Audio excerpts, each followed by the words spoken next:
여러분 안녕하세요. 찾아가는 새벽기도 시카고 예수사랑교회 조선영 목사입니다.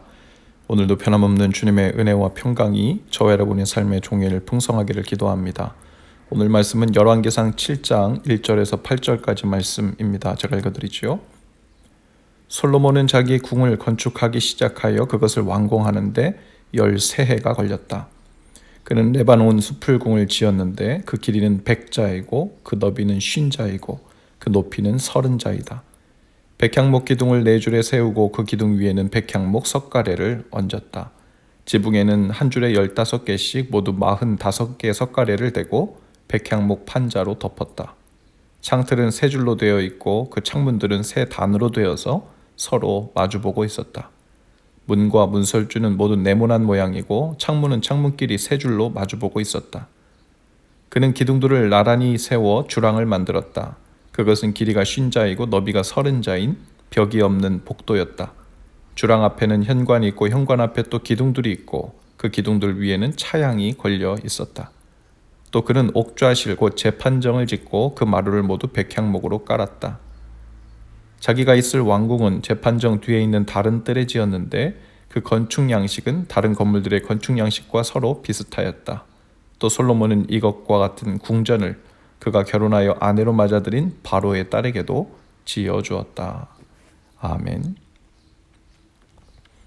솔로몬이 하나님의 성전을 7년 만에 건축했다는 기록이 6장의 마지막 부분에 기록됩니다. 그리고 바로 이어서 7장 1절에는 솔로몬이 자기 왕궁을 건축하는데 13년이 걸렸다는 기록이 뒤따라 나옵니다. 성전을 건축한 기간에 비해 왕궁을 건축하는데 소요된 시간이 거의 2배 가까이 되죠. 물론 단순히 소요된 시간만 보고 비교하기에는 무리가 있죠. 성전은 처음부터 솔로몬 마음대로 크기나 양식을 정하여 지은 것이 아니고 하나님께서 주신 설계와 식양대로 지었다고 기록되어 있습니다. 또 왕궁은 그 필요한 기능에 따라 하나의 건축물이 아닌 여러 개의 건물이 이어져 있는 형태였기 때문에 물론 그 규모 면에서도 또 기능 면에서도 차이가 났을 것입니다. 그럼에도 불구하고 성경은 솔로몬이 하나님의 집을 건축한 시간보다 자신의 왕궁을 건축한 시간의 2배나 되는 시간을 할애했다는 사실을 바로 이어서 기록하므로 비교가 되도록 하고 있는 부분이 눈에 띄죠. 신앙생활을 하는 동안 우리들도 얼만큼 하나님께 드려야 하는가, 그리고 얼만큼은 하나님의 몫이고 또 어느 만큼은 나의 몫이어도 되는가에 대한 이런 현실적인 질문 앞에 끊임없이 마주하게 되죠.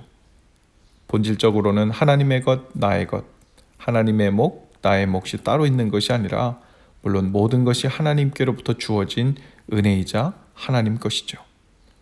그러나 동시에 하나님은 땅의 것들을 자녀들에게 주셔서 필요한 만큼 사용하여 누리되 더불어 하나님의 뜻과 나라를 위해서 규모 있게 그리고 지혜롭게 잘 사용하는 선한 청지기가 될 것을 명하셨습니다.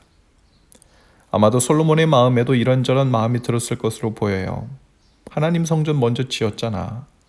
왕궁은 많은 사람이 사용하는 것이니 그 규모와 건축 기간이 더 오래 걸리는 것은 당연하지. 그러나 그럼에도 솔로몬의 마음에는 무언가 죄송하고 불편한 마음도 있었을 것 같습니다. 사랑하는 주님께 나의 최선을 드리는 것, 그리고 나의 최고의 것을 드리고자 하는 마음을 가진 모든 사람들에게 있는 바로 알고도 하는 고민일 것입니다. 지난 주일에는 야외의 한 공원에서 주일 예배를 다 같이 드렸지요. 한 달에 한 번 첫 주일 야외 공동체 예배가 있는 주일이었는데 팬데믹이 시작된 이후 거의 대부분의 성도님들이 온라인으로 헌금을 하고 계신데요. 아이들까지 함께 모여서 예배할 수 있는 야외 예배에서는 좀 독특한 경험을 하게 됩니다. 바로 직접 봉투에 헌금을 담아 헌금함에 넣는 일입니다. 너무나도 당연하고 오랫동안 지속되었던 일인데 그 일이 참 새롭고 또 의미 있고 또 색다른 경험을 하게 됩니다.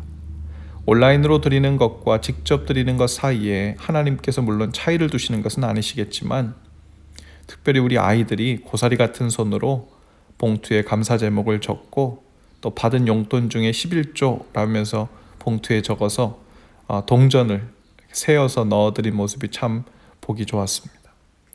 성경에도 자신의 생활비 전부를 동전 2렙돈을 넣었던 과부에게 예수님께서는 그녀가 어떤 부자들의 으스대며 넣는 손길보다도 많이 넣었다 칭찬해 주신 이야기가 있죠. 사랑하는 주님께 자신의 최선을 드린, 그리고 자신의 삶을 담아드린 고백을 받으셨기 때문입니다.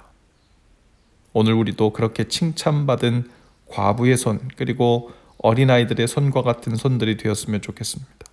주님께 삶을 드리되, 또 하루를 드리되, 최선을 드리는 마음, 사랑을 담아드리는 마음, 알고도 행복하게 고민하는 마음으로 주님께 우리의 시간과 열정과 삶의 제사로 올려드리는 날 되실 수 있기를 주님의 이름으로 축복합니다.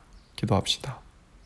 주님, 오늘도 하루를 시작하면서 저희 손에 주님께서 맡겨주신 것, 또 저희 삶에 부어주신 것을 봅니다. 저의 삶에 다시 주어진 하루의 시간과 건강과 열정과 재물을 주님께 드리되 우리의 최선과 사랑을 담아 드리는 날 되게 하옵소서.